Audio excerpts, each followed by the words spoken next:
नमस्कार दोस्तों, पुनः आपका स्वागत है कल्याणी ऑनलाइन क्लासेस में। मैं लोहंस कुमार कल्याणी आप सभी का हार्दिक स्वागत करता हूं अपने YouTube चैनल में। दोस्तों, शिक्षा के दार्शनिक आधार फिलोसफिकल फाउंडेशन ऑफ एजुकेशन, ये इस क्रम में हमारा ये छठा वीडियो है। 5 वीडियो इससे पहले हम बना चुके हैं। 125 क्वेश्चन हम चर्चा कर चुके हैं। आज हम इस वीडियो में चर्चा करेंगे 126 क्वेश्चन से 150 क्वेश्चन तक। दोस्तों, उम्मीद करता हूं कि आप लोग कोई क्वेश्चन जो मैं दे रहा हूं, जो हम लोग यहाँ डिस्कस कर रहे हैं, आप सभी के लिए बहुत सहायक सिद्ध होंगे अपने एग्ज़ाम के लिए। और एक दो साथियों का मैसेज है कि ऑब्जेक्टिव क्वेश्चंस भी आप दीजिए। दोस्तों देखिए, वन लाइनर जो क्वेश्चन जितने भी दिए जा रहे हैं, ये ऑब्जेक्टिव क्वेश्चंस का एक तरीके से रूप है। आप ये मानकर चलें कि मतलब 4 ऑप्शन की जगह इसमें एक ऑप्शन को जो है ही क्लियर कर दिया गया है, बता दिया गया है। तो मैं उम्मीद करता हूं कि आप सभी को ये वीडियो पसंद आएगा और आने वाले समय में हम लोग डिस्कस करेंगे ऑब्जेक्टिव क्वेश्चंस पर भी। तो बिना कोई देर किए आइए शुरू करते हैं अपना आज का वीडियो, जो है philosophical foundation of education part 6। देखिए दोस्तों, 126वां क्वेश्चन हमारा है जिस पर हम लोग आज चर्चा कर रहे हैं जी। बेंट तथा क्रॉनवर्ग ने लिखा है, संक्षेप में पाठ्यक्रम पाठ्य विषयों या पाठ्य सामग्री का सुव्यवस्थित रूप है जो बालकों की आवश्यकताओं की पूर्ति के लिए तैयार किया जाता है। ये बेंट तथा क्रॉनवर्ग की डेफिनेशन है जो पाठ्यक्रम पर उन्होंने लिखी है। कह रहे हैं कि संक्षेप में पाठ्यक्रम पाठ्य विषयों या पाठ्य सामग्री का सुव्यवस्थित रूप है। अगले क्वेश्चन की तरफ बढ़ते हैं। कनिंघम महोदय ने कहा है कि पाठ्यक्रम कलाकार, मतलब शिक्षक को इन्होंने कलाकार की संज्ञा दी है कि पाठ्यक्रम कलाकार शिक्षक के हाथों का एक साधन है जिससे वह अपने पदार्थ, मतलब शिक्षार्थी को अपने आदर्श अर्थात अपने उद्देश्यों के अनुसार कला गृह विद्यालयों में कोई भी रूप दे सके।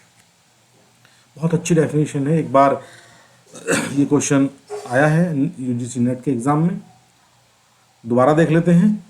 कनिंघम महोदय का क्या कथन है कि पाठ्यक्रम कलाकार मतलब शिक्षक के हाथों का एक साधन है जिसे वह अपने पदार्थ अर्थात अपने विद्यार्थी या शिक्षार्थी को अपने आदर्श, अपने उद्देश्यों के अनुसार कला गृह मतलब विद्यालय में कोई भी रूप दे सके। अगले क्वेश्चन की तरफ बढ़ते हैं। अगला क्वेश्चन, पाठ्यक्रम शब्द लैटिन भाषा के करिकुलम शब्द का हिंदी रूपांतरण है और करिकुलम का मतलब होता है दोस्तों दौड़ का मैदान। बहुत इजी क्वेश्चन है, आप इस क्वेश्चन को सभी को आता होगा, तो ध्यान रखिएगा। लैटिन वर्ड जो हमारा पाठ्यक्रम है, जो करिकुलम है, वो लैटिन वर्ड से बना है, करिकुलम से, और जिसका हिंदी रूपांतरण तो करिकुलम है और इसका मतलब होता है दौड़ का मैदान। नेक्स्ट डेफिनेशन देखते हैं। प्रोफेसर रॉबर्ट यूलिच ने पाठ्यक्रम के संदर्भ में क्या कहा, ये देखते हैं। यह वह दौड़ का मैदान है जिस पर व्यक्ति अपने लक्ष्य को प्राप्त करने के लिए दौड़ता है। बहुत अच्छी परिभाषा यहाँ पर कही गई है रॉबर्ट यूलिच के द्वारा कि यह वह दौड़ का मैदान है जिस पर व्यक्ति अपने लक्ष्य को प्राप्त करने के लिए दौड़ता है। अगले क्वेश्चन की तरफ बढ़ते हैं। एजुकेशनल वैल्यूज जो बुक है, ये प्रोफेसर बागले की रचना है। ध्यान रखिएगा, जो एजुकेशनल वैल्यूज है वो प्रोफेसर बागले की रचना है। नेक्स्ट क्वेश्चन देखते हैं। बॉल्डविन ने माना है कि व्यक्तित्व को सामाजिक संदर्भ में अलावा और किसी प्रकार से व्यक्त नहीं किया जा सकता। बहुत अच्छी डेफिनेशन। व्यक्तित्व को सामाजिक संदर्भ के अलावा और किसी प्रकार से व्यक्त नहीं किया जा सकता। ये कथन जो है बॉल्डविन का है, ये बॉल्डविन ने ऐसा माना है व्यक्तित्व के बारे में। दूसरा क्वेश्चन देखते हैं, क्वेश्चन नंबर 132। समाजीकरण और व्यक्तिकरण एक ही प्रक्रिया के दो पहलू हैं, ये मैकाइवर कहते हैं यहाँ पर।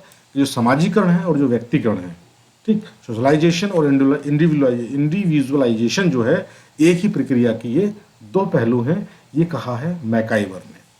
रॉस की डेफिनेशन देखते हैं व्यक्तित्व के संदर्भ में, उन्होंने क्या कहा है।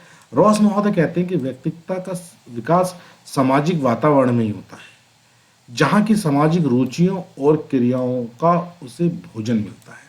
बहुत अच्छी डेफिनेशन यहाँ पर रोज महोदय कहते हैं कि देखिए, व्यक्तित्व का विकास सामाजिक वातावरण में होता है जहाँ सामाजिक रुचियों और क्रियाओं का उसे भोजन मिलता है। नेक्स्ट क्वेश्चन देखते हैं। हुमायूं कबीर के अनुसार साक्षरता केवल निरक्षर व्यक्तियों को अक्षर ज्ञान से ही संतुष्ट नहीं हो जाती, अपितु इसका उद्देश्य जनसाधारण में शिक्षित मस्तिष्क का विकास करना है। बहुत अच्छी डेफिनेशन हुमायूं कबीर जी ने कही है।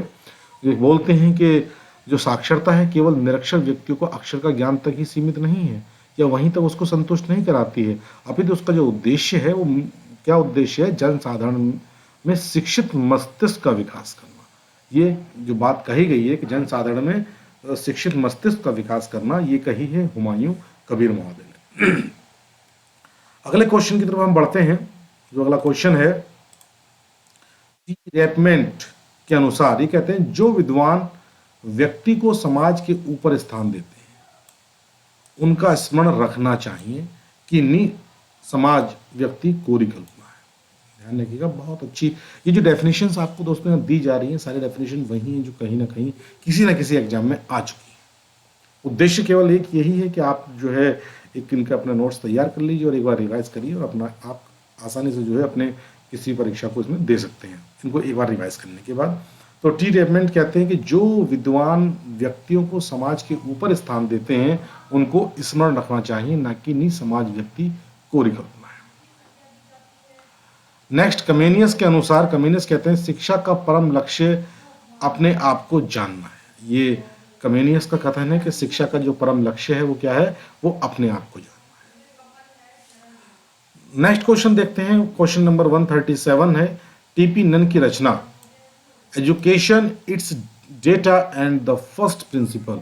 ये जो जो बुक है, ये रचना है, ये किसकी है, ये टीपी नन महोदय की रचना है।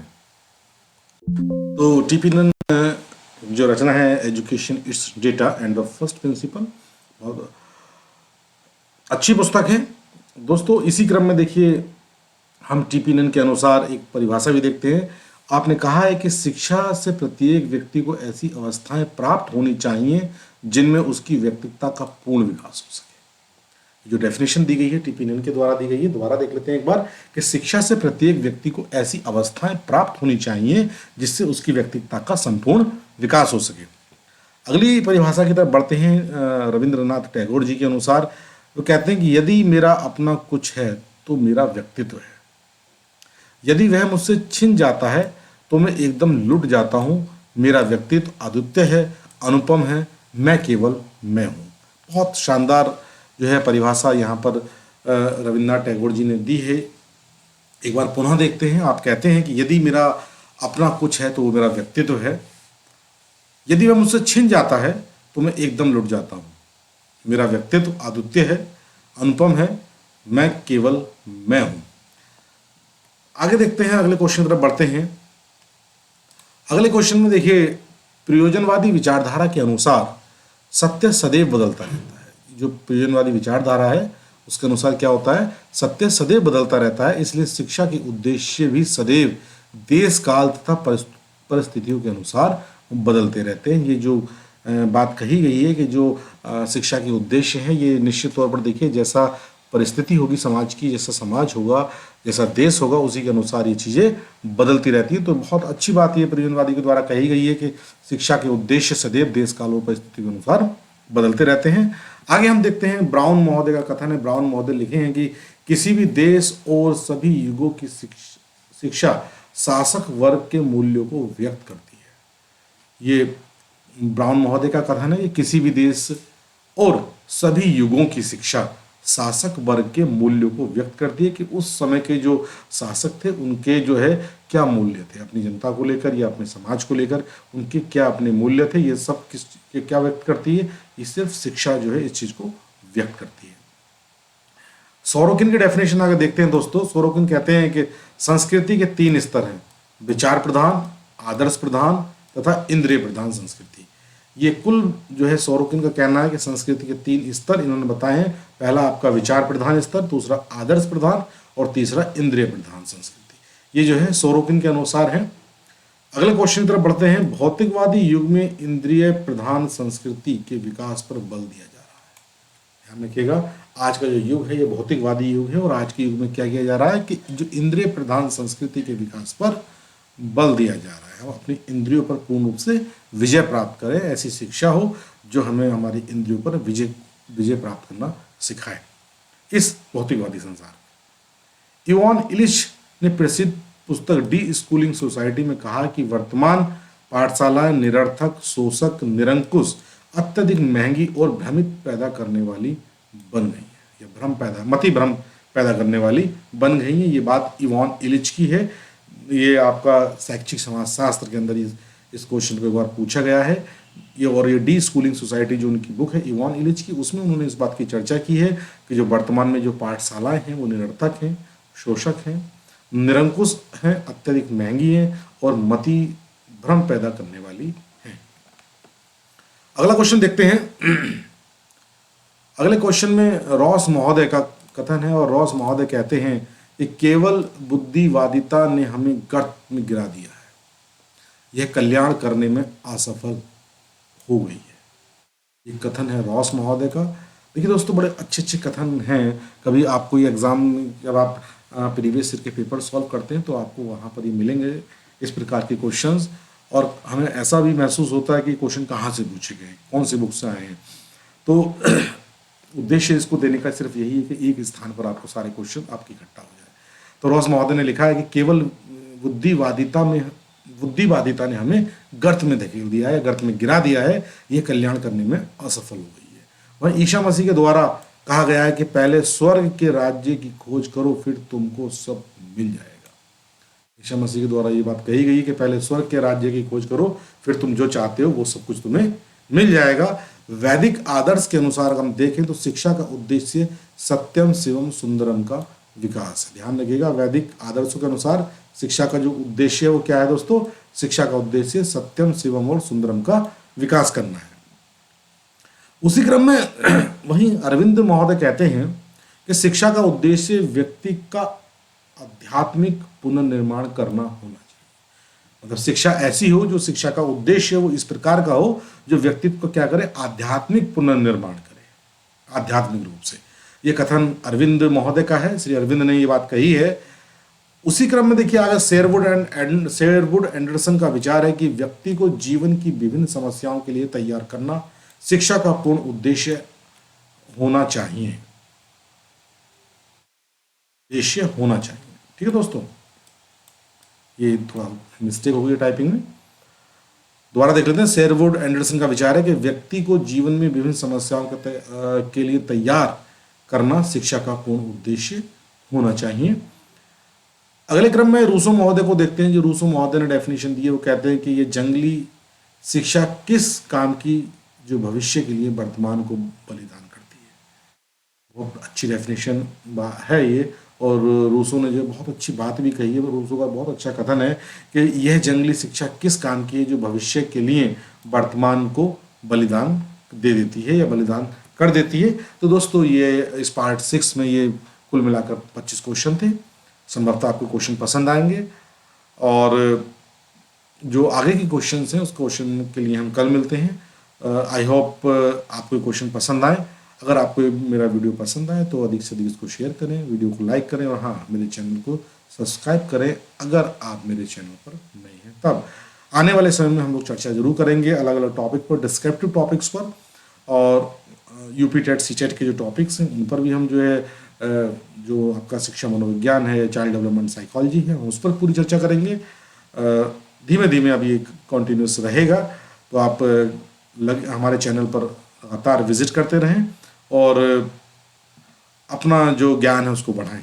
धन्यवाद। मिलते हैं हम लोग नेक्स्ट वीडियो में। ये रेफरेंसेस हैं। धन्यवाद।